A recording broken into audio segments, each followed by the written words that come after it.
Hello friends, welcome to our YouTube channel. நம்ம இந்த வீடியோவில் என்ன பார்க்க போகிறோம்னா, ஹிஸ்ட்ரி நம்ம ரிவைஸ் பண்ண போகிறோம். ஆல்மோஸ்ட் நம்ம குரூப் 4 எக்ஸாம் கிட்ட வந்துட்டோம். Coming Saturday group 4 exam.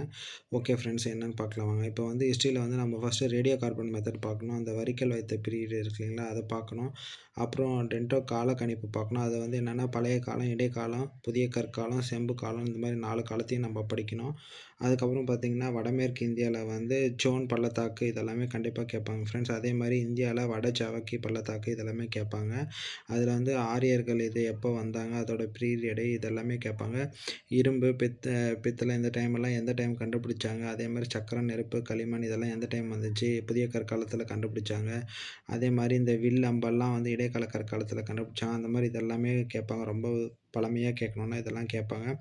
அதே மாதிரி பார்த்திங்கன்னா நம்மளுக்கு ஆந்திர பிரதேஷில் ரேணிகுண்டா இருக்குது. அதேமாதிரி தமிழ்நாட்டில் சென்னை இந்த மாதிரி இடத்தாண்ட வந்து ரொம்ப பழங்கால இதெல்லாம் இருக்குது. அதை பற்றி கேட்குறதுக்கும் வாய்ப்பு இருக்குது. நம்ம தமிழ்நாட்டில் பார்த்திங்கன்னா அத்திரம்பாக்கம், பல்லாவரம் பற்றி கேட்பாங்க. ஆந்திர பிரதேஷில் ரேணிகுண்டா, இந்த மாதிரி ஒவ்வொரு இடம் இருக்குது ஃப்ரெண்ட்ஸ், அந்த மாதிரி கேட்குறதுக்கு. அதே மாதிரி ஹரப்பா சிவிலைசேஷன் வந்து கண்டிப்பாக கேட்பாங்க. ஏன்னா வந்து ஜான் மார்ஷல் பற்றி கண்டிப்பாக வரும்.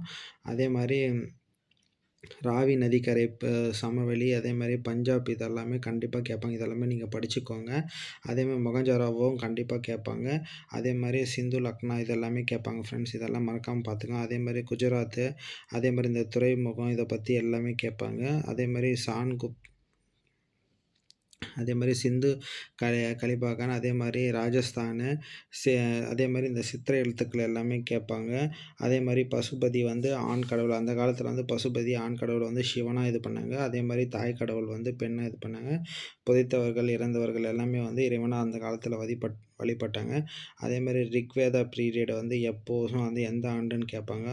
அதே மாதிரி ஆரியர்களோட வருகை வந்து இந்தியாவுக்கு எப்போ இருந்துச்சு, ஸோ ஆடு மேய்த்தல் காலம் எப்போ இப்படின்னு எல்லாம் கேட்பாங்க. அதே மாதிரி வந்து நம்மளோட லாங்குவேஜ் பார்த்திங்கன்னா அந்த காலத்தில் வந்து சான்ஸ்கிரிட் தான் ரொம்ப பழமையான மொழியாக இருந்துச்சு. ஆயுர்வர்த்தகம், கங்கை சமயவெளி, அதேமாதிரி ரிக்வேதத்தை பற்றி கேட்பாங்க. அப்போ தான் காயத்ரி மந்திரம் வந்து பழமையான இதில் வந்து காயத்ரி மந்திரங்கள் உருவானது. அப்போ வந்து 1028 பாடல்கள் இருந்துச்சு. இதெல்லாமே கேட்பாங்க. அதேமாரி பிராமணர்கள் வழிபாடு, வேள்விகள் இதெல்லாமே கேட்குறதுக்கு வாய்ப்பு இருக்குது. நான் மறக்காமல் படிச்சுக்கோங்க. ஆரண்யங்கள் இதெல்லாமே கேட்பாங்க. அப்புறம் வந்து ராமாயணம், மகாபாரதம், வேதங்கள் 6 பிரிவாக இருக்குது. ஸோ அது என்னென்ன பிரிவுன்னு கேட்குறதுக்கும் வாய்ப்பு இருக்குது. அதே மாதிரி ரிக்வேதம், இந்த மாதிரி சிந்து சமவெளி கேட்பாங்க. அதே மாதிரி 7 நதிகள் என்னென்னு கேட்பாங்க ஃப்ரெண்ட்ஸ். ஜீலம், செனாப்பு, ராவி, அப்புறம் பியாங்கு, சட்லஜ், சிந்து, சரஸ்வதி இதெல்லாமே கேட்பாங்க. இதெல்லாமே பார்த்துக்கோங்க. அதே மாதிரி அவைகள், சபா பெயர்கள் இதெல்லாமே கேட்பாங்க. பெரியோர்கள் அவை இது எல்லாமே கேட்பாங்க. அதேமாதிரி ரிக் சமூக வாழ்க்கை வந்து எப்படி இருந்துச்சுன்னா ஆணும் பெண்ணும் சமமும் வாழ்ந்தாங்க. ஸோ இதை வந்து புனித விளக்கு, பசு இந்த மாதிரி எல்லாமே முக்கியமான இதெல்லாம் கேட்பாங்க ஃப்ரெண்ட்ஸ். இது எல்லாமே படிச்சுக்கோங்க இந்த டாப்பிக்கில் இருக்கிறது எல்லாமே. அதே மாதிரி பிந்திய வேத காலம் பற்றி கேட்பாங்க. அப்புறம் குரு பாஞ்சாலம் வலிமையான அரசுகளெல்லாம் இருந்துச்சு இல்லைங்களா, அந்த காலத்தை பற்றியும் கேட்குறதுக்கு நிறைய வாய்ப்புகள் இருக்குது. அதையும் படிச்சுக்கோங்க. அதே மாதிரி இந்தியாவில் வந்து ஆரிய வர்த்தகம், மத்திய வர்த்தகம், தட்சிண பாதம் இதுதான் 3மே இருந்துச்சு. இதோட அமைப்புகள் பற்றியும் கேட்க வாய்ப்பு இருக்குது. இதெல்லாமே டாபிக் ஃபுல்லாக பார்த்துக்கோங்க. அதே மாதிரி ராஜ்யசூயம் இதெல்லாமே கேட்பாங்க. ஏன்னா முடிசூட்டு விழா வந்து அஸ்வமேத குதிரையை வேல் வச்சு நடத்துறது. அதே மாதிரி சபாபதி சமிதி இது எல்லாமே கேட்பாங்க. இதெல்லாமே பார்த்துக்கோங்க. சமுதாயத்தில் பிரிவு எத்தனை பிரிவு இருந்துச்சு, ஸோ அதை வந்து பிராமணர்கள் வந்து இருக்கிறாங்க இல்லைங்களா, அவங்களோட பிரிவு பற்றி கேட்பாங்க. அப்புறம் வந்து அந்த காலத்தில் வந்து பிரம்மானா படைத்தல், விஷ்ணுனா காத்தல், சிவன் அழித்தல்னு அந்த வேள்விகள், சடங்குகள் இதை பற்றி எல்லாம் கேட்பாங்க. அப்புறம் அரச மரங்கள் வந்து இதில் வந்து 4 அரமச்சாரியம், பிரஸ்தம், அதேமாதிரி கிரக பிரஸ்தம், சந்நியாசம் இதெல்லாமே கேட்பாங்க. ஸோ எந்த வயசில் எப்படி என்னென்ன சொல்லுவாங்க அப்படின்ற மாதிரி கேட்பாங்க ஃப்ரெண்ட்ஸ். இதெல்லாம் பார்த்துக்கோங்க முக்கியமாக.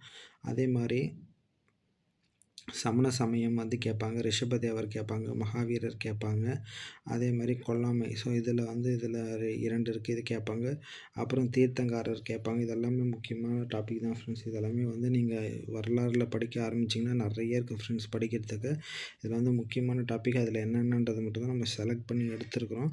ஸோ இதை வந்து இந்த மாதிரி ஷார்ட்கட்டாக நீங்களும் படிங்க ஃப்ரெண்ட்ஸ். நோட் பண்ணி வச்சுக்கோங்க. அப்போ தான் 1 மார்க் கேள்வி கேட்கும் போது நம்ம படித்து அங்கே எழுதுறதுக்கு ஈஸியாக இருக்கும் ஃப்ரெண்ட்ஸ். இந்த வீடியோ பிடிச்சிருந்தால் மறக்காமல் நம்ம யூடியூப் சேனலை சப்ஸ்கிரைப் பண்ணி வச்சுக்கோங்க. இந்த வீடியோ குரூப் 4 படிக்கிற உங்கள் ஃப்ரெண்ட்ஸுக்கு ஷேர் பண்ணி விடுங்க.